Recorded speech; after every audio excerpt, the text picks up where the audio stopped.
Hello everybody, it is March 31st today, and it is only 6 days until the Kansas opening day for archery season for spring turkey.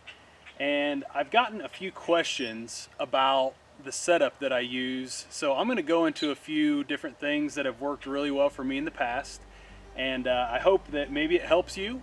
And I'll just start with the bow. So this year I'm shooting the 2020 Hoyt Carbon RX4 Ultra.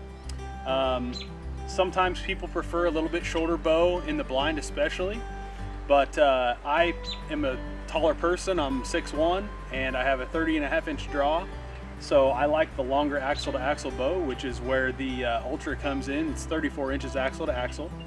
Arrow setup, I have two different arrow setups. So the first one, and this is what we prefer to do, is we pop up a ground blind, and when I say we, my wife and I, or my buddy Jared and I, or whoever is hunting with me.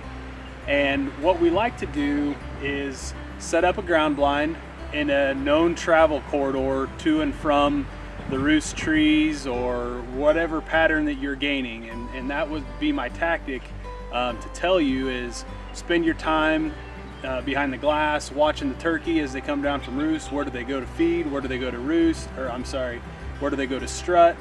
Kind of hang out in alfalfa fields or wheat fields or whatever it may be, and then they kind of separate during the day and kind of bed down for the day, if you will. But then in the evening, obviously, they're going to be on their way back to the roost trees. So that's where we like to capitalize, and we'll get in that normal travel corridor, and we'll throw up some decoys that are fairly close to the blind, and we'll try to call those turkey over, and we usually have really good luck doing that. A lot of times they may not come right away, sometimes they do, but don't give up. That's one thing we've found, is to be extremely patient when it comes to calling turkey. It seems like the more you talk to them, and I'm not saying overcall, but the more you talk to them and kind of keep it in the back of their mind that you're there, the curiosity eventually will get them, especially like the lead hen. She likes to be in control. She likes to know who the new turkey are in the area, so usually she will swing by and bring all the others with her. So I've had that actually happen a lot. If the toms aren't fired up enough to leave the group that they're in, then usually you end up calling in the lead hen, which is really beneficial. So anyway, back to the arrow setup. Pop up a ground blind, get the decoys set tight within 10 to 15 yards, and then I use a Magnus Bullhead or a solid decap. This is a 125 grain head, and remember, when you're using an arrow setup like this with this big cutting diameter, this is like a 2.5 inch or 2 inch cut. It's a big broadhead. So anyway, when you draw that in your bow, you want to make sure that you have plenty of sight clearance. So whenever you draw that thing, it's got to miss the sight. It's got to miss everything out in front of your hand. So just be mindful of that.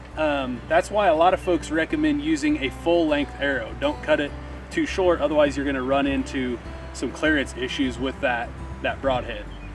So I got a full length. In this case, this is a Beeman Nightfall.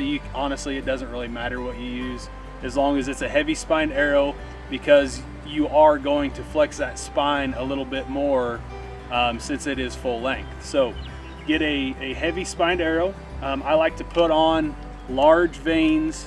This is a 4-fletch feather vane that will steer that broadhead as well as you can coming out of the bow. Obviously, that thing is catching a lot of wind up front, so you want to make sure that you have some steering capability in the back. So I usually practice like in a pillow or something like that. Just kind of hang a pillow from some hooks or a piece of wood or something like that. Honestly, I haven't really had them hit a whole lot different from 20 yards and in, but it's always good to double check everything before you go shooting. So the next arrow setup, I always have one of these large cut diameter broadheads in my bow on a bow hanger or holder sitting right beside me in the ground blind. I also have another backup arrow, and this is basically my whitetail setup. I'm shooting a Victory VAP TKO. It's a micro diameter shaft. I've got the the attack driver 2 3/4 inch vane. I've got a nocturnal lighted nock on the back, and then I've got a Grim Reaper Whitetail Special, and this is the largest 4-blade they make. And if you are familiar with turkey, the bigger the better. Their vitals are very small, and getting in there and cutting anything you can is going to be beneficial. We've had a lot of instances where you think you make a good shot, you hit, feathers fly, you think you made a good shot, and then all of a sudden they're, carrying your arrow off for a long distance, and then you have a tough time. So the bigger the better, in my opinion. So again, Grim Reaper Whitetail Special. This is 100 grain. I've got a 50 grain shock insert from Victory in the front. That's my go-to setup for pretty much everything. I will downsize on the cutting diameter for deer, but for turkey, go as big as you can. So that's my arrow setup. I'll get basically a bow holder that just sits down in the ground and sit it right beside me in the ground blind. I'll have a buddy or my wife beside me in the ground blind with the camera, and we just lay down the best footage we can and get some good turkey action, hopefully coming in close to a 10 or 15 yard bullhead shot to the head. So that's the setup. Usually use like a Primos ground blind. I like the horizontal window, or the large, to where you can just separate the window. That seems to be the best, to where you can have the maximum adjustability. Turkey can obviously see in very well.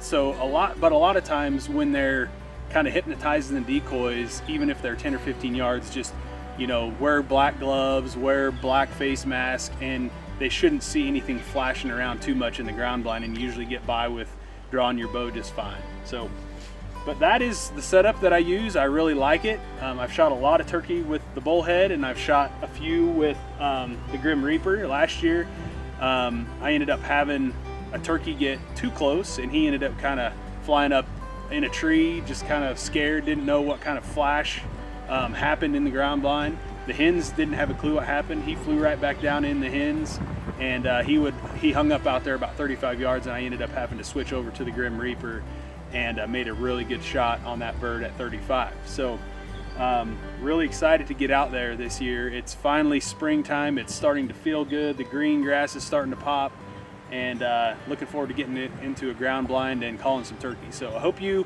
found this useful. If you have any questions, feel free to reach out to me in the comments. If you like the video, please like it, and share it if you would, and like the page. Thank you all very much, and good luck in 2020.